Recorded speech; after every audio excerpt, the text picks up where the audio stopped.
15h42, le 14 mars 1944, au-dessus des forêts enneigées de Bavière, la forteresse volante B-17, la Yankee Doodle, s'écrase en un globe de feu. Le pilote américain, le capitaine Robert Jenkins, se fracture les deux jambes lors de l'impact et gît, impuissant, dans la carcasse en flammes. Il attend la mort. Puis, à travers la fumée, il aperçoit un uniforme allemand, non pas courant vers lui, mais directement à l'intérieur de l'avion en feu. Le capitaine Frédéric Weber de la Luftwaffe risque sa propre vie pour extraire son ennemi des flammes. Comme Jenkins l'écrira plus tard dans son journal, « À cet instant, j'ai compris que l'honneur ne connaissait pas de nationalité. » Avant cet instant, les pilotes américains avaient des idées claires sur l'ennemi. Les Allemands étaient des tueurs sang-froid, des nazis fanatiques, des êtres dénués d'humanité. La propagande avait façonné leur image. Quiconque était abattu ne pouvait qu'espérer la torture et la mort. Le capitaine Jenkins avait peur de la captivité, plus peur encore que de la mort elle-même. Sa femme, Mathilde, lui avait écrit avant sa mission. « Si jamais tu es fait prisonnier, n'oublie pas que nous t'aimons, peu importe ce qu'ils te font. » Ces mots résonnaient dans sa tête lorsque les Messerschmitt Bf 109 attaquèrent sa formation. Mais la réalité était tout autre. Le capitaine Weber, le père de deux enfants originaires de Munich, ne voyait pas Jenkins comme un ennemi. Il voyait un être humain en danger de mort. Weber avait 3 ans d'expérience au combat. 47 victoires confirmées. C'était un AS de la Luftwaffe. Mais à cet instant précis, il était simplement un homme qui aidait un autre homme. En sortant Jenkins de la carcasse embrasée, son uniforme et ses mains brûlaient. Jenkins pleurait, non pas de douleur, mais d'incrédulité. Cet homme, cet Allemand, avait risqué sa vie pour un ennemi. Les premiers soins médicaux reçus par Jenkins lui furent prodigués par des médecins allemands. Le docteur Jan Müller, médecin militaire dans l'hôpital de campagne voisin, traita les fractures de Jenkins avec le même soin qu'il accordait aux soldats allemands. Aucune différence dans la qualité des soins, aucune différence dans le respect. Jenkins resta 6 semaines dans l'hôpital militaire allemand et écrivit plus tard: « Les médecins et infirmières allemands me traitèrent mieux que certains hôpitaux américains n'auraient traité leurs propres soldats. » Le docteur Müller parlait couramment anglais. Il avait étudié à Boston avant la guerre. Pendant la convalescence de Jenkins, ils eurent de longues conversations sur la médecine, la famille, l'avenir après la guerre. Müller montra à Jenkins des photos de sa femme et de ses 3 filles. Jenkins lui montra des photos de Mathilde et de son fils Théo, âgé de 2 ans. Dans ces moments-là, il n'y avait pas de guerre. Seulement 2 pères qui parlèrent de leurs enfants. Jenkins écrivit dans son journal: « Le docteur Müller aurait pu être mon voisin en Alsace. Nous riions des mêmes choses, nous nous inquiétions des mêmes choses. Comment pouvons-nous être des ennemis ?» Le traitement par les officiers allemands suivait des règles d'honneur strictes. Le colonel Henri de Stauffenberg, commandant du camp de prisonniers Stalag Luft 3, où Jenkins fut finalement interné, traita les officiers américains avec le même respect qu'il accordait aux officiers allemands. De Stauffenberg était un Prussien de la vieille école, un gentleman et un soldat. Son premier discours aux nouveaux prisonniers américains fut remarquable. « Messieurs, vous êtes maintenant mes prisonniers, mais vous restez des officiers et des soldats. Je vous donne ma parole, que vous serez traités avec l'honneur que votre rang mérite. » Jenkins constata cet honneur au quotidien. Les officiers allemands saluaient les officiers américains correctement, militairement. Les majors prisonniers recevaient de meilleurs logements que les sous-officiers allemands. Les colonels américains mangeaient à la table des officiers avec les colonels allemands. Jenkins remarqua: « Ils maintenaient la hiérarchie militaire. Comme si nous étions tous dans la même armée. Le rang signifiait plus que la nationalité.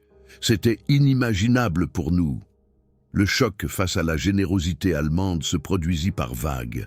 À Noël 1944, la direction du camp allemand organisa un festin pour tous les prisonniers alliés. De vraies oies, de la bière allemande, et même un petit cadeau pour chaque prisonnier, le capitaine Weber, celui qui avait sauvé Jenkins. Visita le camp et apporta à Jenkins une croix en bois sculptée à la main. Au dos, il avait gravé « Pour le capitaine Jenkins, un ennemi courageux et un homme bon. F. Weber, mars 1945. » Jenkins fondit en larmes. Il ne pouvait pas comprendre. Comment son ennemi pouvait lui faire des cadeaux? Les histoires s'accumulèrent. Le lieutenant-colonel Jack Harrison, pilote d'un P-51 Mustang, fut sauvé par des soldats allemands après avoir été abattu au-dessus de l'Autriche. Alors qu'ils étaient sous le feu ennemi, le sergent Claude Richter et 3 de ses hommes coururent sur 200 mètres sous le feu des mitrailleuses américaines pour extraire Harrison de son avion en feu. Richter fut blessé au bras. Lorsqu'Harrison le remercia, Richter répondit simplement « Vous auriez fait la même chose pour moi. » Harrison écrivit plus tard « À cet instant, j'ai eu honte. L'aurais-je vraiment fait? Aurais-je risqué ma vie pour un pilote allemand? Je ne le savais pas. » Le traitement honorable allemand alla au-delà de la vie et de la mort. Lorsque le capitaine Thomas Mitchell, pilote d'un B-24 Liberator, mourut en captivité allemande, le colonel de Stauffenberg ordonna des funérailles militaires avec tous les honneurs. Des soldats allemands portèrent le cercueil, des officiers allemands saluèrent. Un aumônier militaire allemand dirigea la cérémonie. Le copilote de Mitchell, le lieutenant David Brunn, pleura pendant toute la cérémonie. Il écrivit dans une lettre à la veuve de Mitchell « Les Allemands ont enterré Tom avec plus d'honneur. Que certaines de nos propres bases ne traitent nos héros tombés au champ d'honneur. Ils ont même chanté « Amazing Grace » en anglais. Le choc le plus profond provint de l'altruisme allemand documenté. Lorsque les approvisionnements alimentaires se firent rares pendant l'hiver 1944-45, les officiers allemands partagèrent leurs propres rations avec les prisonniers alliés. Le commandant Henri Dietrich, commandant en second du camp, donna sa ration personnelle de viande pendant des semaines à des pilotes américains sous-alimentés. Lorsque Jenkins le remercia, Dietrich répondit « Un officier allemand ne laisse pas un soldat mourir de faim, pas même un ennemi. C'est l'honneur. » Jenkins nota « Il était plus maigre que nous. Mais il nous donnait quand même sa nourriture. Je ne pouvais pas comprendre. » Les officiers allemands aidèrent même aux tentatives d'évasion lorsqu'elles étaient menées avec honneur. Lorsque le lieutenant Paul Stevens mit au point un plan d'évasion par tunnel, le capitaine George Neumann l'avertit que les gardes allemands avaient déjà découvert le tunnel. Neumann déclara « Je ne peux pas vous aider à vous évader, mais je ne vais pas vous laisser tomber dans un piège. » Un gentleman avertit un autre gentleman du danger. Stevens resta bouche bée. Un officier allemand venait de lui sauver la vie, alors que son devoir était d'empêcher les évasions. La complexité de l'honneur allemand se manifestait dans les conversations entre officiers ennemis. Le colonel Henri de Stauffenberg invitait régulièrement des prisonniers américains de haut rang à des discussions sur l'histoire militaire et la stratégie. Ces échanges étaient de véritables duels intellectuels entre professionnels qui se respectaient mutuellement. Henri de Stauffenberg dit un jour au colonel Robert Patterson « Nous combattons dans des camps différents, mais nous sommes tous les deux des soldats. Nous comprenons l'honneur, le devoir, le sacrifice. Après la guerre, nous pourrons être amis. » Patterson écrivit « Il parlait comme si la guerre n'était qu'un malentendu passager entre gentilshommes. » La surprise la plus émouvante venait de l'humanité allemande, dans des situations impossibles. Lorsque le capitaine Richard Walsh tomba gravement malade, le capitaine Frédéric Weber fit don de son propre sang pour une transfusion. Les médecins avaient constaté que Weber et Walsh avaient le même groupe sanguin rare. Weber n'hésita pas une seconde. Il déclara Le sang ne connaît pas de nationalité. Un être humain aide un autre être humain. Walsh survécut et écrivit « Un pilote allemand m'a donné son sang. Comment expliquer cela à mes enfants? Comment leur expliquer que mon ennemi m'a sauvé la vie ?» Les médecins allemands traitaient les pilotes américains avec les mêmes médicaments expérimentaux qu'ils utilisaient pour les soldats allemands. Le docteur Jean Müller, spécialiste des brûlures, soigna des pilotes américains gravement brûlés avec une nouvelle méthode qu'il avait mise au point. Müller utilisa ses précieuses fournitures médicales pour ses ennemis alors que des soldats allemands souffraient des mêmes blessures. Lorsque le lieutenant Robert Taylor le remercia, Müller répondit « Je suis médecin, avant d'être allemand. Mon serment est de guérir, pas de demander qui je soigne. » Ces histoires parvinrent aux commandements américains et semèrent la confusion dans les rangs militaires. Des rapports de renseignement faisaient état d'une amitié inimaginable. Un rapport d'avril 1945 notait « Les officiers allemands se comportent envers les prisonniers de guerre américains avec une courtoisie et un honneur qui rendent notre propagande impossible. Nos pilotes font état d'un traitement qui dépasse nos propres normes. Cela complique considérablement la propagande de l'ennemi. » Le général Curtis LeMay lut ces rapports avec incrédulité. Il ordonna une enquête pour déterminer si la gentillesse allemande était une ruse stratégique. L'enquête aboutit à une conclusion stupéfiante. Les officiers allemands traitaient les prisonniers américains avec honneur, parce que l'honneur était plus important pour eux que la nationalité. Il ne s'agissait pas de propagande, mais de la tradition militaire prussienne. Le rapport notait « Les officiers allemands ne nous considèrent pas comme des ennemis inhumains, mais comme des adversaires respectables. Ceci est problématique pour notre propagande de haine. » Les lettres des pilotes américains à leurs familles semèrent la confusion. Le capitaine Robert Jenkins écrivit à Mathilde « Les Allemands me traitent comme un invité, pas comme un prisonnier. Le capitaine Frédéric Weber me rend visite chaque semaine et m'apporte des livres. Aujourd'hui, nous avons discuté de la 9e symphonie de Beethoven. Comment puis-je haïr un homme qui m'a sauvé la vie et qui m'explique la musique ?» Mathilde répondit « Je ne comprends plus tes lettres. Sont-ce vraiment nos ennemis ?» La vérité sur les officiers allemands parvint également aux plus hauts cercles gouvernementaux. Un rapport secret au président Roosevelt de juin 1945 faisait état d'un respect allemand systématique de la Convention de Genève à l'égard des prisonniers de guerre occidentaux.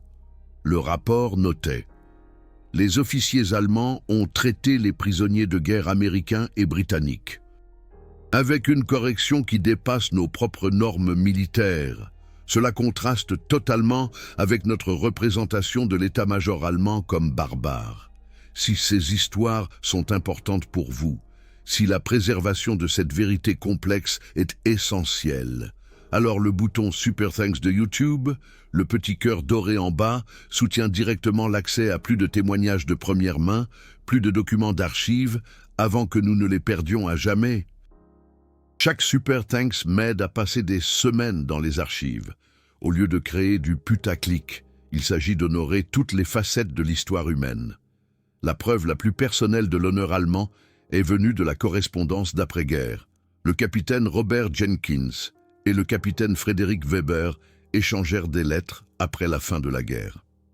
Weber invita Jenkins à lui rendre visite à Munich. En 1947, Jenkins se rendit en Allemagne. La rencontre fut d'une émotion écrasante.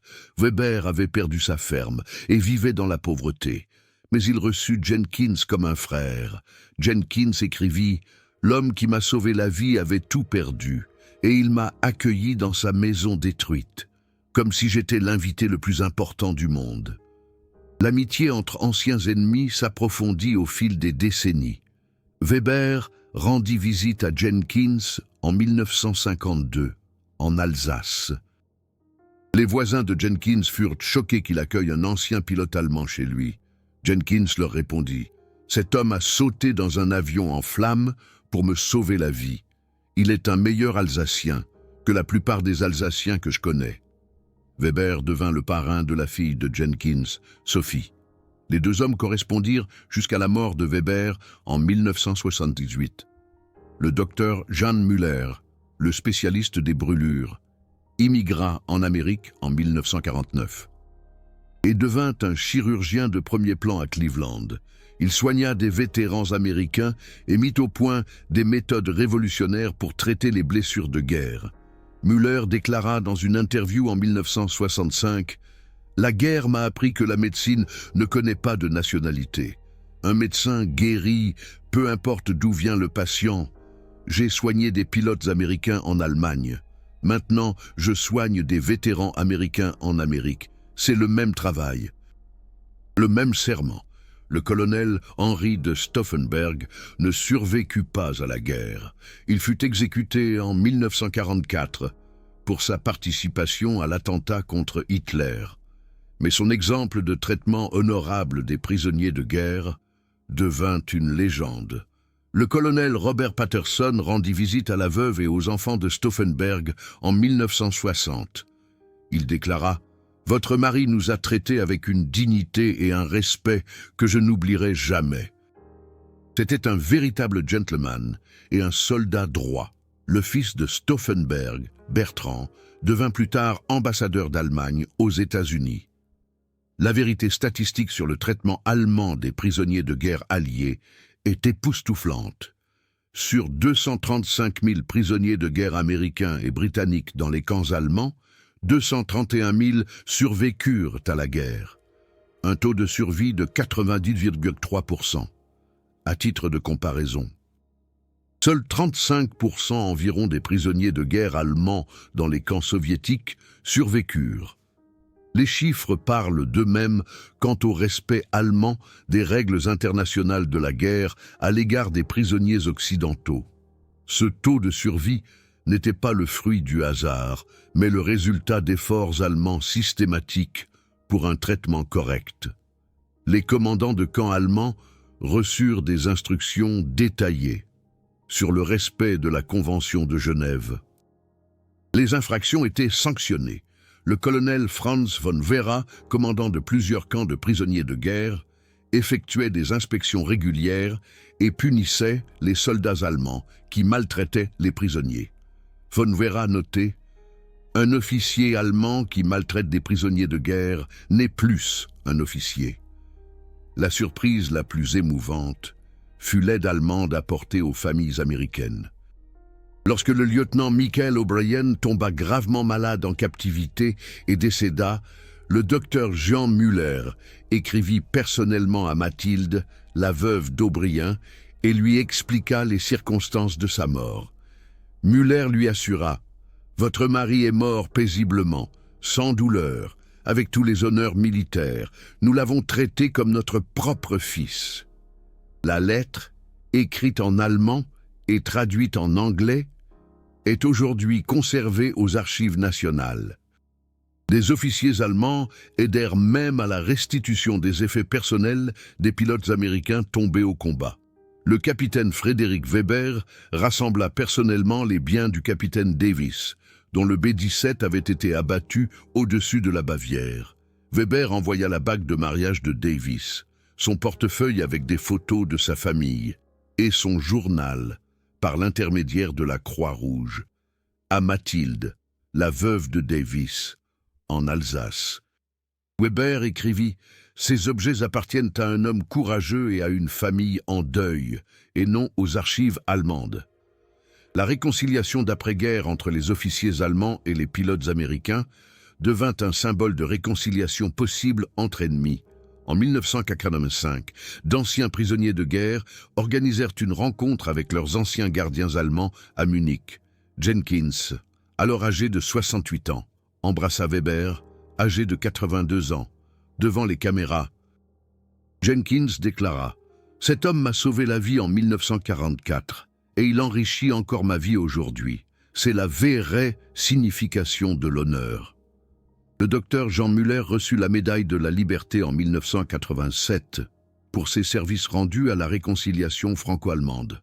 Lors de la cérémonie, le président Reagan déclara « Le docteur Jean Müller a prouvé que l'humanité est plus forte que la nationalité. que la guérison est plus importante que la haine. Il a traité les pilotes américains comme un médecin allemand et les vétérans américains comme un chirurgien américain. Il est un exemple du fait que d'anciens ennemis peuvent devenir les meilleurs amis. Les leçons tirées de ces histoires vont au-delà de la simple curiosité historique.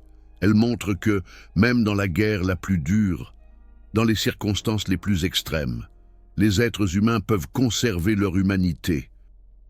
Les officiers allemands qui sauvèrent des pilotes américains suivirent un code d'honneur qui transcendait les frontières nationales. Ils prouvèrent que les soldats peuvent respecter leurs ennemis, sans trahir leur propre loyauté. Ces histoires nous mettent également en garde contre les images simplistes de l'ennemi. Les pilotes américains qui furent témoins de la générosité allemande durent complètement reconsidérer leur conception de l'ennemi. Le capitaine Jenkins résuma la situation. Nous pensions que tous les Allemands étaient des monstres. Puis nous avons rencontré des gens comme le capitaine Frédéric Weber et le docteur Jean Müller. Ils nous ont forcés à reconnaître que l'ennemi peut aussi être un être humain. Cela ne rend pas la guerre moins tragique, mais cela rend la paix possible. L'histoire du lieutenant Charles Anderson révèle le plus haut degré d'honneur allemand. Anderson fut abattu au-dessus du nord de l'Allemagne et grièvement blessé. Il gisait inconscient dans un hôpital de campagne, lorsque des bombardiers alliés attaquèrent la zone. Les infirmiers allemands avaient le choix, se mettre à l'abri ou rester auprès des pilotes américains blessés. Le sergent Claude Richter et 3 de ses hommes restèrent. Ils recouvrirent Anderson et 5 autres pilotes américains de leur propre corps, lorsque les bombes frappèrent l'hôpital. 2 infirmiers allemands moururent dans l'opération. Anderson survécut et écrivit plus tard « Des soldats allemands sont morts pour me protéger. Comment puis-je expliquer cela à mes petits-enfants ?» L'histoire la plus émouvante se déroula à Noël 1943, au Stalag Luft I. Le commandant Robert Steinberg, fils d'immigrés juifs de New York, s'attendait au pire lorsque son identité fut révélée. Au lieu de cela, le capitaine Ernst Müller l'invita au dîner de Noël. Müller, les catholiques pratiquants, déclara « Noël est pour tous les hommes, commandant. Dieu ne voit ni race, ni religion, seulement l'humanité. » Steinberg pleura pendant tout le dîner. Il écrivit dans son journal « Un officier allemand m'a appris plus sur la chrétienté que certains Américains chrétiens. » Des officiers allemands allèrent même jusqu'à protéger des pilotes américains blessés contre les unités SS. Lorsqu'une patrouille SS voulut interroger le lieutenant David Brun après un crash, le capitaine Henri Richter se plaça devant Brun pour le protéger. Richter dit au chef SS « Cet homme est mon prisonnier. Il sera traité selon les règles militaires et non selon les vôtres. » L'officier SS se retira. Brun survécut à la guerre et rechercha Richter après la fin de la guerre. Il découvrit que Richter avait été rétrogradé en 1944 pour avoir protégé des prisonniers juifs. Brun aida financièrement la famille de Richter après la guerre. Les histoires d'honneur allemands envers les pilotes ennemis blessés devinrent légendaires parmi les aviateurs alliés. Le capitaine William Thompson décrivit son crash au-dessus de la mer Baltique en 1944. J'étais inconscient lorsque des plongeurs de la marine allemande m'ont sorti de l'eau glacée. Quand je me suis réveillé, j'étais dans un hôpital de la marine allemande. La première personne que j'ai vue était un officier de la marine allemande qui me faisait boire une boisson chaude. Il dit en anglais « Bienvenue au pays des vivants, camarade ». J'ai cru que j'étais au paradis. Les médecins allemands traitaient souvent les pilotes américains mieux que les soldats allemands. Le docteur Frédéric Bauer, médecin-chef de l'hôpital naval de Kiel, utilisait ses meilleurs médicaments pour les pilotes alliés gravement blessés. Lorsque des officiers de la marine allemande protestèrent, Bauer répondit « Un médecin soigne d'abord les cas les plus graves, quel que soit leur uniforme, c'est le serment d'Hippocrate. » Bauer opéra personnellement le lieutenant Robert Hayes, qui avait perdu les deux jambes dans un accident, Hayes survécut et marcha avec des prothèses après la guerre. Il écrivit des lettres de remerciement à Bauer pendant des années. L'attitude systématiquement honorable des Allemands étonna même les commandants alliés. Air Marshal Arthur Harris, commandant du RAF Bomber Command, nota en 1945 « Les officiers allemands traitent nos équipages abattus avec une correction qui dépasse nos propres attentes. Cela complique considérablement notre propagande de haine. Comment pouvons-nous dépeindre les Allemands comme des barbares, alors qu'ils se comportent de manière plus honorable que certaines de nos propres unités ? Les pilotes allemands développèrent même des codes d'honneur non officiels pour protéger les pilotes alliés. Le colonel Adolf Galland, commandant de la JG-26, donna des instructions strictes à ses pilotes. « Nous abattons des avions, pas des hommes. Les pilotes avec parachute ne seront pas abattus. Les ennemis abattus seront sauvés et traités avec honneur. Celui qui enfreint cette règle n'est plus considéré comme un aviateur allemand. Ces instructions ont sauvé la vie de centaines de pilotes alliés. » L'exemple le plus célèbre de l'honneur des pilotes allemands s'est produit le 20 décembre 1943. Le capitaine Frédéric Weber, pilote de chasse avec 27 victoires à son actif, repéra un B-17 Flying Fortress gravement endommagé, baptisé Ye Olde Pub. L'équipage du bombardier, mené par le pilote Charlie Brown, était grièvement blessé. L'avion était à bout de ses forces. Frédéric Weber aurait facilement pu obtenir une victoire décisive. Au lieu de cela, il vola à côté du B-17 et l'escorta hors de l'espace aérien allemand. Frédéric Weber salua Charlie Brown avant de s'éloigner. Brown survécut, atterrit en Angleterre et chercha son sauveur pendant 40 ans. En 1990, les deux hommes se retrouvèrent. Leur amitié dura jusqu'à la mort de Frédéric Weber, en 2008. Cette histoire est devenue un symbole de la chevalerie dans la guerre aérienne. Charlie Brown a déclaré « Frédéric Weber aurait pu me descendre et aurait été décoré pour cela. Au lieu de cela, il a sauvé ma vie et celle de mon équipage. C'est la véritable définition d'un héros. » Frédéric Weber répondit « Je ne voyais pas des ennemis, mais des hommes blessés qui avaient besoin d'aide. » Un pilote allemand ne tire pas sur des camarades sans défense. Les opérations de sauvetage allemandes de pilotes alliés abattus étaient souvent périlleuses. Le sergent Claude Richter et 4 de ses hommes franchirent les lignes alliées pour sauver le lieutenant Paul Rodriguez de son P-47 Thunderbolt en flammes. Rodriguez avait les 2 jambes cassées et ne pouvait pas se libérer. Claude Richter découpa Rodriguez de l'épave, tandis que les troupes américaines encerclèrent la zone. Claude Richter et ses hommes furent faits prisonniers. Mais Rodriguez survécut. En 1965, Rodriguez rendit visite à Claude Richter dans son village natal et déclara « Cet homme a risqué sa liberté pour sauver ma vie. Je ne l'oublierai jamais. » Les infirmiers allemands traitaient les pilotes alliés blessés avec la même attention que les blessés allemands. L'infirmier Wilhelm Schneider sauva 12 pilotes alliés de carcasses d'avions en feu pendant la bataille de Normandie. Schneider fut blessé à 2 reprises au cours de ces opérations, mais continua à soigner les ennemis blessés. Les infirmiers américains qui capturèrent Schneider plus tard furent impressionnés par son courage. Le sergent Mike O'Connor écrivit « Cet infirmier allemand a sauvé plus d'Américains blessés que certains de nos propres infirmiers. Nous l'avons traité comme un héros. » L'histoire la plus complexe se déroula en février 1945, lorsque le commandant John Patterson fut abattu au-dessus de Berlin. Patterson, afro-américain originaire de l'Alabama, s'attendait au pire. Le capitaine Wolfgang Meyer, qui trouva Patterson, était le fils d'un officier colonial allemand et avait passé des années en Afrique. Meyer parlait couramment anglais et traita Patterson avec un respect extraordinaire. Meyer déclara « La bravoure ne connaît pas de couleur de peau.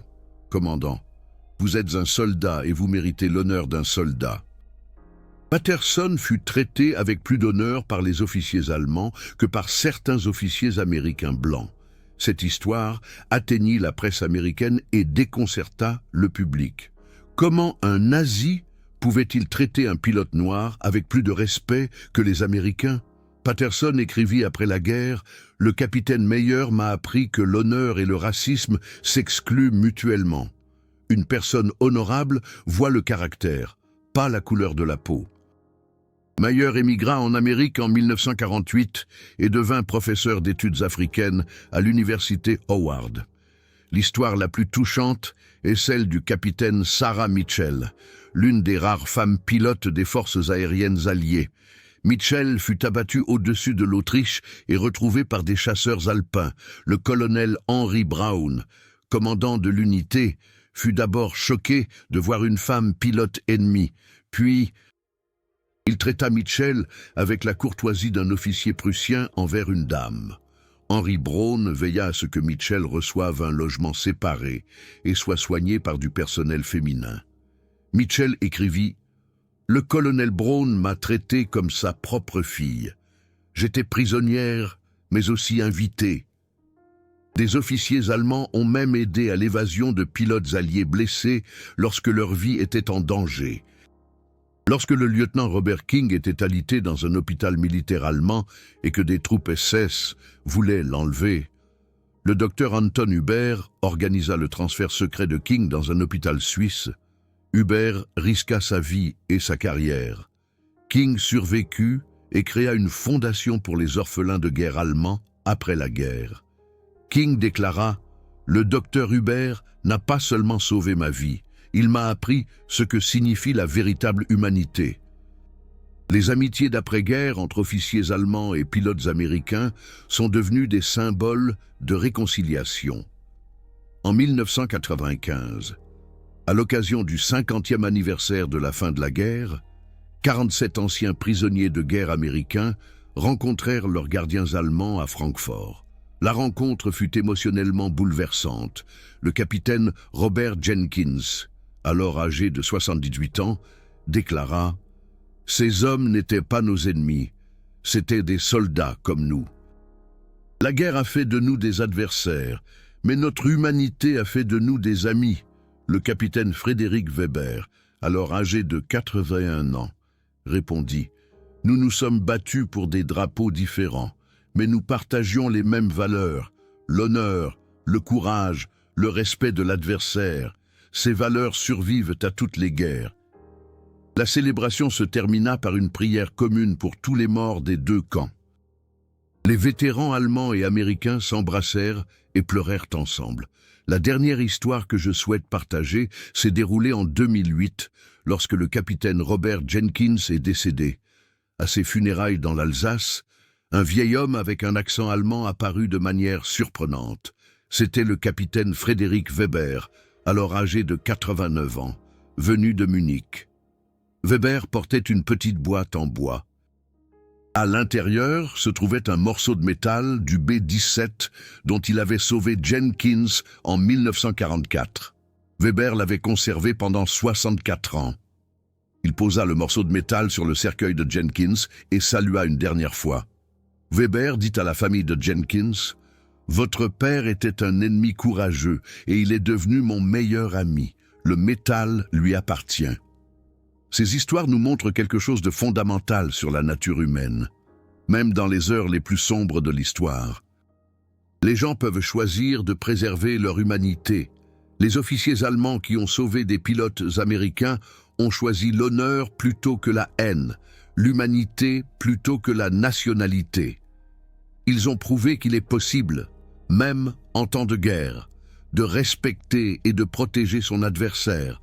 Aujourd'hui, à une époque de polarisation croissante et d'images simplistes de l'ennemi, ces histoires sont plus importantes que jamais. Elles nous rappellent que derrière chaque uniforme, chaque drapeau, chaque position politique, il y a un être humain avec une famille, des rêves, des peurs et la capacité à la fois à la cruauté et à une bonté extraordinaire. Quelle histoire d'humanité en temps difficile connaissez-vous dans votre famille ? Mes chers spectateurs, vous avez partagé des souvenirs incroyables, des témoignages poignants de vos grands-pères. Qui ont traité leurs ennemis comme des êtres humains, des histoires d'amitiés inattendues et de lettres échangées, des décennies après la fin de la guerre. Je vous invite à partager à votre tour les souvenirs de guerre de votre famille.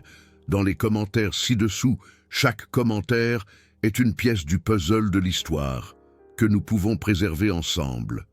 Assurons-nous que ces histoires complexes, humaines et profondément touchantes nous survivent à tous, qu'elles continuent de résonner comme un écho à travers le temps pour les générations futures. N'hésitez pas à partager vos récits, vos anecdotes, vos moments d'humanité. Ces fragments de mémoire sont précieux. Ils contribuent à une compréhension plus nuancée de cette période sombre de notre histoire et nous rappellent l'importance de la compassion, même dans les circonstances les plus extrêmes.